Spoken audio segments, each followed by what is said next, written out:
안녕하십니까. 목회데이터 연구소 지은군입니다. 얼마 전에 그 북한에서 온 북한 이탈 주민 그 모자가 굶어서 사망한 사건이 있었죠. 그것 때문에 우리가 좀 우리 사회에서 큰 충격을 받았는데 그런 현상이 나타나는 거는 예컨대 사회하고 이제 단절이 됐다는 뜻인데 그분들이 그러니까 교회도 몰랐고 그분들이 사는 그 지역의 행정기관이라든지 교회를 아무도 몰랐기 때문에 어떤 이런 사태가 벌어진 건데요. 그래서 오늘은 북한 이탈 주민이 한국 사회에서 얼마나 만족하며 살고 있고 생활 실태는 어떤지 그런 쪽에서 한번 저희가 좀 파악해보고 좀 분석해봤습니다. 그래서 쭉 한번 말씀드릴 텐데 먼저 북한 이탈 주민이 그 북한을 나온 탈북 동기가 무엇인지 물어봤어요. 가장 큰 이유가 북한 체제 감시나 통제가 싫어서 이 이유는 가장 컸고요.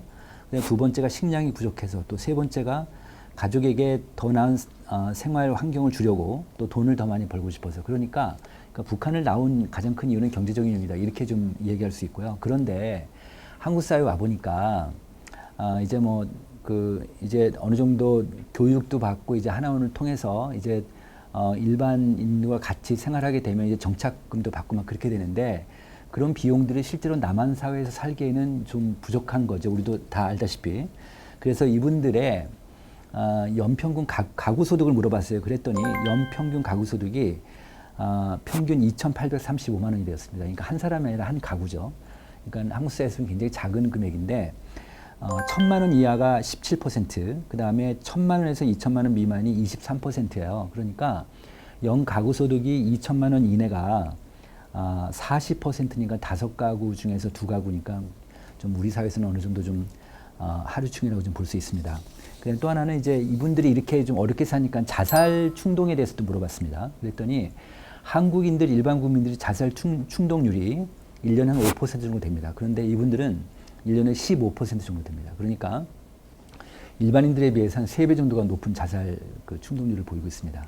그래서 이분들이 이제 아무래도 이런 인식을 갖고 있으니까 이제 우리 사회에서 뭐 상층이냐 중층이냐 하층이냐 뭐 어느 계층에 본인이 속한다고 생각하십니까? 이렇게 물었더니 하층이라고 응답한 비율이 한 46% 정도 되고 있습니다. 이렇게 좀 어떻게 보면 어려운 삶을 좀 살고 계신데 그 한국인들은 그럼 이분들에 대해서 어떻게 생각하고 있는가를 한번 좀 알아봤어요. 북한 이탈 주민에 대해서 편견이 있다, 없다 이렇게 한번 물어봤는데 편견이 있다고 생각하는 일반 국민들이 한 45% 정도 됩니다. 그러니까 2명 중에 1명꼴 정도는 우리 국민들이 북한 사람들에 대해서, 북한 이탈 주민에 대해서 편견을 좀 갖고 있다고 좀 생각할 수 있고요. 그리고 아예 45%가 우리 일반 국민 중에서는 북한 이탈 주민에 대해서는 별로 관심이 없다. 이렇게 또 응답을 했습니다. 그 다음에 이제 이분들의 그 기본적인 특성들 좀 말씀드리면 지금 2019년 6월 현재로 남한 땅에서 거주하고 있는 북한 이탈 주민이 3만 3천 명 정도 되고 있습니다. 그 중에서 남녀 비율을 보니까 남자보다는 여성이 훨씬 많습니다. 여성 비율이 72%, 남성 비율이 28%니까 여성이 훨씬 더 많이 어떻게 보면 이제 목숨을 놓고 이렇게 한국에 넘어오는 그런 특성을 좀 보이고 있습니다. 그 다음에 이제 또 하나 우리가 개신교인으로서 이 종교 현황에 대해서 이분들의 종교 현황도 좀 한번 저희가 좀 알아봤는데요. 북한 인권정보센터에서 2018년도에 북한 종교 자유 백서라는 것이 발간이 되는데 그 책자에 나와 있는 데이터입니다. 지금 북한 이탈 주민들 중에서 개신교인이 가장 많습니다. 개신교인이 41% 됩니다. 그러니까 한국인이 지금 현재 남한 우리 일반 국민들이 개신교 비율이 한 20% 정도 되니까 일반 국민 대비로 보면 북한 이탈 주민이 개신교 비율이 한 2배 정도가 높다고 볼 수 있고요. 그런데 이 종교를 처음 어디서 접했는가를 물어봤어요. 그랬더니 북한에서부터 종교를 접한 비율이 한 2% 정도 됩니다. 그러니까 북한이 굉장히 종교적인 활동을 하기 어렵다 하더라도 2%는 굉장히 미미하긴 하지만 그래도 종교적인 활동을 좀 하고 있다 이렇게 좀 볼 수 있고요. 북한 내 종교 활동을 보니까 성경을 본 적이 있다가 6%가 나왔습니다. 그러니까 100명 중에 6명 정도는 성경을 본 적이 있다. 그다음 종교 활동을 직접적으로 몰래 참가한 적이 있다. 1.2% 나왔습니다. 그다음에 타인의 비밀 종교 활동을 목격했다가 5.0%. 그러니까 최소한 북한에서 100명 중에 5명 정도는 5명 이상은 공식적인 감시를 피해서 이렇게 종교 활동을 하고 있다. 이렇게 좀 볼 수 있습니다. 네.